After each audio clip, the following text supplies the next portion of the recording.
మిగతా తెలంగాణ రైతాంగంలోకి పోతుంది, చర్చ జరుగుతుంది. చేతులెత్తి అందరికీ ప్రార్థన చేసేది తెలంగాణ సమాజానికి, తెలంగాణ రైతులకు ప్రత్యేకంగా ఏంటంటే ధైర్యం వీడకండి, కష్టపడదాం. మనం చచ్చిపోనికే కాదు కదా 10-1400 మంది అమరులైనటువంటిది తెలంగాణలో. ఈ తరం వచ్చే తరం బాగుపడాలని కదా, మనకంటే ముందు 2 తరాల వాళ్ళు పోరాటం చేసి త్యాగాలు చేసి వెలకట్టలేనటువంటి త్యాగాలు చేసి ఈ రాష్ట్రాన్ని నిర్మాణం చేసుకున్నది.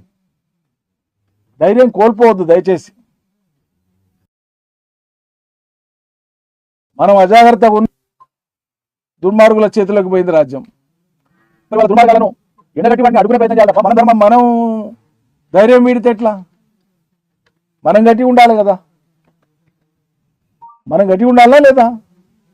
బతకాలి, రేపు మన పిల్లల్ని బతికేయాలి, మళ్ళా జిద్దు కాబట్టి కొట్లాడుకోవాలి. పంట వేస్తాం, 7 రైతు వాన పడదు, లేకుంటే నీళ్లు రావు, లేకుంటే ఏదో అవుతుంది, అంత మాత్రం చేత సేద్యం వదిలిపెడతాం. మరుసటి సంవత్సరం మళ్ళీ జిద్దుగా ఏమా? మనకు వచ్చిన కష్టాలకు కూడా తట్టుకొని ఉండాలి. సర్కారు ఆశ పెట్టి యాలకు ఇప్పుడు గజానంద్ రైతు ఎట్లయిందంటేనంటే బ్యాంకులో 2,09,000 రుణం ఉంది, రుణమాఫీ అవుతుందని ఎదురు చూసిండు, కాలేదు. బ్యాంకులో తగాదా ఎక్కువైపోయింది, అభిమానం అడ్డం వచ్చింది. ఇంతమంది ముందల అప్పోడు వచ్చి ఊరిక ఇబ్బంది పడుతుండని చెప్పి పాపం చిన్నబుచ్చుకొని ఆత్మహత్య. పొలంలోనే పత్తి చేల అమ్మ, ఏ చేన్లా చనిపోయింది. ఎక్కడ? మందు తాగి, పత్తి చేనులోనే మందు తాగి. ఇప్పుడు రైతు బంధు రాకపోవడం ఒకటి, వాళ్ళు చెప్పిన భరోసా అసలే ఇయ్యలే, రుణమాఫీ కాలే, ఈ కుటుంబానికి కాలే. ఆమెనే ఎదురుగా ఉంది ఇప్పుడు, చనిపోయిన గజానంద్ భార్య అనిత మా అందరు ఎదురుగా ఉంది. రుణమాఫీ కాలే, రైతు బంధు రాలే, వాళ్ళ ఇంట్లో ముసలామె పెద్ద మనిషి ఉంది, విడో, భర్త లేడు, వాళ్ళ అత్త 4,000 పెన్షన్ రాలే, ఆమెకు 2,500 పెన్షన్ రాలే. ఇవన్నీ ఏవి జరగలే. ఇట్లా తెలంగాణలో ఉండేటువంటి దాదాపు అన్ని కుటుంబాల యొక్క దుస్థితి ఇదే. ఇటువంటి పరిస్థితులలో మనం ధైర్యం కూడగట్టుకొని ఉండాలి తప్ప, తెలంగాణ రైతులు కానీ ప్రజలు కానీ పోరాటానికే సిద్ధం కావాలి తప్ప, ఈ సర్కార్ని ఎండగట్టడానికే సిద్ధం కావాలి తప్ప, దయచేసి ధైర్యం ఎవరు కూడా వీడొద్దు అని అనితను పరామర్శించే టైంలో తెలంగాణలో ఉండేటువంటి లక్షలాది మంది సోదరిమణులకు సోదరులకు మా విజ్ఞప్తి. అది మేము వచ్చిన ఉద్దేశం, అది ప్రధానంగా. సరే, ఇవాళ రాష్ట్రంలో నిన్న సాయంత్రానికి 408 అని పేపర్లలో రాశారు, నేను చెప్పే మాట కాదు అది. నిన్న సాయంత్రం 7-7:30 టైంకు పెద్దలు జోగురామన్న గారు మాజీ మంత్రి వర్యులు ఫోన్ చేసి బేల మండలంలో అన్న ఒక రైతు ఇప్పుడే మందు తాగిండి, ఇప్పుడే చనిపోయినా అని చెప్పి, చనిపోయిన వెంబడే మాకు ఫోన్ చేసి ఈ ఆత్మహత్యలు ఆగాలి అని చెప్పి రైతాంగం దగ్గరికి పోయి ధైర్యం కూడగట్టుకొని కలిసి ఉందామని చెప్పడానికి మేము బయలుదేరదాం అనుకుంటున్న సమయంలోనే మరో దుర్వార్త.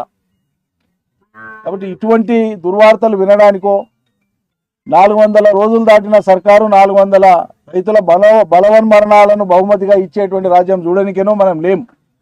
ఖచ్చితంగా పోరాడదాం. వాళ్ళు కొంతమందికి చేసి మొత్తానికి చేసినామని చూడమాటలు చెప్తారు. 41,042,000 రుణమాఫీ, కోట్ల రుణమాఫీ ఉంటే సగం కూడా చేయలే, 40-45% కూడా చేయకుండా మొత్తం అయిపోయిందని ముఖ్యమంత్రి చెప్తాడు. నిన్నటికి నిన్న గ్రామ సభలు జరుగుతున్నాయి కదమ్మా. ఇప్పుడు ఓ గ్రామ సభలో మెదక్ జిల్లాలో పోయి ఒక మంత్రి అవును నిజమే మొత్తం రుణమాఫీ మేము చేయలేదని ఒప్పుకున్నారు. ఆరోగ్య శాఖ మంత్రి దామోదర్ రాజనరసింహ గారు ఆయన ఒప్పుకోవడం, వ్యవసాయ మంత్రి చెప్పిండు, రెవెన్యూ మంత్రి కూడా చెప్పిండు అవును రుణమాఫీ మేము మొత్తం చేయలేని. అంతకుముందు ఏం చెప్పిండు, మేము మొత్తం చేసేసినాం, నువ్వు ముక్కు నేలకు రాస్తావని మాట్లాడతాడు ముఖ్యమంత్రి.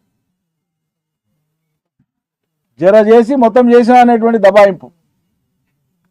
ఇవి ఈ వైఖరి ప్రజలు అర్థం చేసుకోవాలి. గట్టిగా ఉండాలి, మనం ధైర్యం వీడవద్దు, మేము తోడుకుంటాం.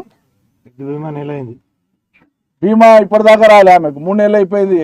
జాదవ్ చనిపోయి, ఆయన గజానంద్ చనిపోయి, ఆడే గజానంద్ చనిపోయి. కేసీఆర్ సర్కారు ఉన్నప్పుడు సరే దురదృష్టవశాత్తు రైతు తేలిగరిచో, పాము గరిచో, హార్ట్ అటాక్ వచ్చో, సుస్తయ్యో, కరెంట్ షాక్తోనో ఎట్లా చచ్చిపోయినా దినాల లోపల 5 లక్షల రూపాయలు వచ్చేది బీమా. మరి అలా 3 నెలలు అయితే కూడా బీమా గతి లేదు, ఎప్పుడు వస్తుందో తెలియదు. రుణమాఫీ రైతు బంధులు అయితాయా కావా తెలియదు, వస్తాయా రావా తెలియదు. అంతకుముందేమో రైతు నిశ్చితంగా ఉంటుండే వాళ్ళకి ఇది జరిగిపోతుంది అని. ఇవాళ ఏం జరుగుతుందో తెలియని అనిశ్చితి ఉంది. ఇగో ఈ తెలియని అనిశ్చితి, తెలియనటువంటి ఈ సందిగ్ధత మనిషిలో ఉండేటువంటి ధైర్యాన్ని పీకేస్తుంది. వాళ్ళకు ఒడిపెట్టిన బువ్వ ఉంది, ఆడ గిన్నెలో ఉంది, లేకుంటే కుండలో ఉంది అంటేనంటే గంట లేట్ అయినా వస్తాం రా తింటాం, మా బువ్వ ఉంది అనే నమ్మకం ఉంటుంది మనిషికి. అంతే కదమ్మా, మా బువ్వ ఉంది ఇప్పుడు తయారుగా అంటే గంట లేట్ అయినా పోతాం తింటామని ఉంటుంది అనేటువంటిది ఉంటుంది కదా. ఇగో ఆ స్థితి ఉంది ఇవాళ తెలంగాణ. దయచేసి మీరు అందరు ధైర్యంగా ఉండాలి. సోదరికి కూడా మీరు గ్రామస్తులు కొంత తోడుగా ఉండండి. ఆయన వ్యక్తిగతంగా సాయం చేసిండు, అది ఆపేసే క్రమంలో మేము మీకు తోడుగా ఉన్నామని చెప్పడానికి మాత్రమే ఒక చిరు చేయి అందించడంగా మీరు భావించాలని చెప్పి కోరుతూ, మరి ధైర్యంగా ఉందాం అనేటువంటి మాట మీరు అందరూ కూడా అందరు రైతులకు ఒకరికొకరు ఫోన్లు చేసి మాట్లాడుకున్నప్పుడల్లా మనం గట్టిగా ఉందాం, ధైర్యంగా ఉందాం, పోరాడదాం అనేటువంటి మాట మీరు అందరికి చెప్పాలని చెప్పి మీకు విజ్ఞప్తి చేస్తున్నాం. నమస్కారం, అందరికీ నమస్కారం.